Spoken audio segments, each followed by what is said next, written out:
David lui dirent: Voici, nous ne sommes pas sans crainte ici même en Juda. Que sera-ce si nous allons à Keïla contre les troupes des Philistins? David consulta encore l'Éternel. Et l'Éternel lui répondit: Lève-toi, descends à Keïla, car je livre les Philistins entre tes mains. David alla donc avec ses gens à Keïla, et il se battit contre les Philistins. Il emmena leur bétail, et leur fit éprouver une grande défaite. Ainsi David délivra les habitants de Keïla.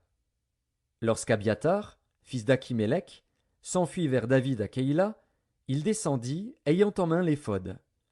Saül fut informé de l'arrivée de David à Keïla, et il dit: Dieu le livre entre mes mains, car il est venu s'enfermer dans une ville qui a des portes et des barres. Et Saül convoqua tout le peuple à la guerre, afin de descendre à Keïla et d'assiéger David et ses gens. David, ayant eu connaissance du mauvais dessein que Saül projetait contre lui, dit au sacrificateur Abiathar: Apporte l'éphod. Et David dit: Éternel, Dieu d'Israël, ton serviteur apprend que Saül veut venir à Keïla pour détruire la ville à cause de moi. Les habitants de Keïla me livreront-ils entre ses mains?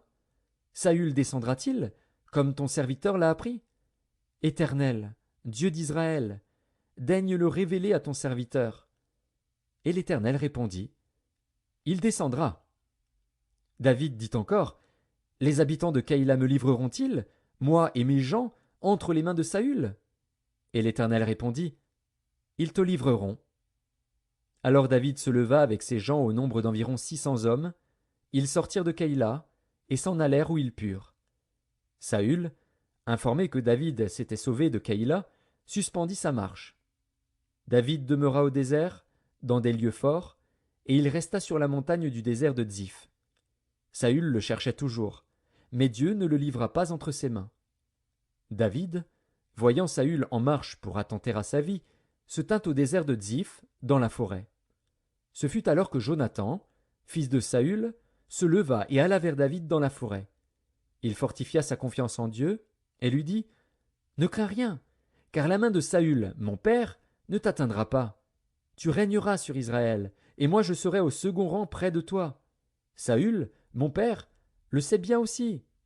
Ils firent tous deux alliance devant l'Éternel. Et David resta dans la forêt, et Jonathan s'en alla chez lui. Les Ziphiens montèrent auprès de Saül à Gibéa, et dirent: David n'est-il pas caché parmi nous dans des lieux forts, dans la forêt, sur la colline de Hakila, qui est au midi du désert? Descends donc, ô roi, puisque c'est là tout le désir de ton âme, et à nous de le livrer entre les mains du roi. Saül dit: Que l'Éternel vous bénisse de ce que vous avez pitié de moi. Allez, je vous prie, prenez encore des informations pour savoir et découvrir dans quel lieu il a dirigé ses pas et qui l'y a vu, car il est, m'a-t-on dit, fort rusé. Examinez et reconnaissez tous les lieux où il se cache,